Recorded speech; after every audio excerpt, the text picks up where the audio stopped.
lūgšana nemitīgās palīdzības Dievmātei par laimīgu nāvi. Dieva Tēva un Dēla un Svētā gara vārdā. Amen. Marija, es pakļaujos Dieva taisnīgajiem lēmumiem un labprāt pieņemu nāvi, kuru ar saviem grēkiem esmu nopelnījis tik daudzas reizes. Esi mana aizstāve briesmīgajā tiesā, kas mani gaida. Tu, labdarīgā māte, es pieķeros pie tavas varenās rokas, kā pie savas pestīšanas ankura. Tu piedalījies dievišķā jēra upurī, kas tika upurēts uz krusta altāra.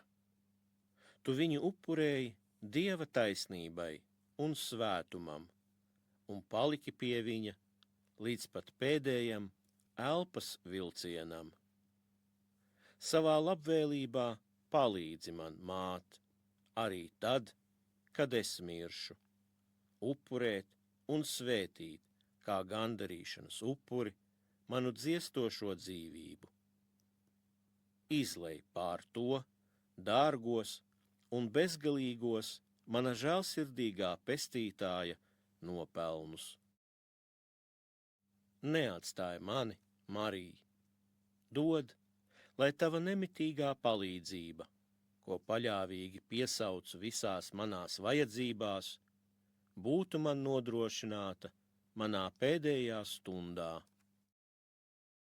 Stiprini manus spēkus ar pēdējiem svētiem sakramentiem. Ved mani visaugstākā soļa priekšā kā savu bērnu. Piešķir manai dvēselei visdārgākās žēlastības dāvanas, lai Jēzus, skatīdams manī savu dzīvo attēlu, pateicoties tavam aizlūgumam, mani žēlīgi pieņem un ieved savā dievišķajā sirdī, kur es piedalīšos mūžīgajā svētlaimē. Amen.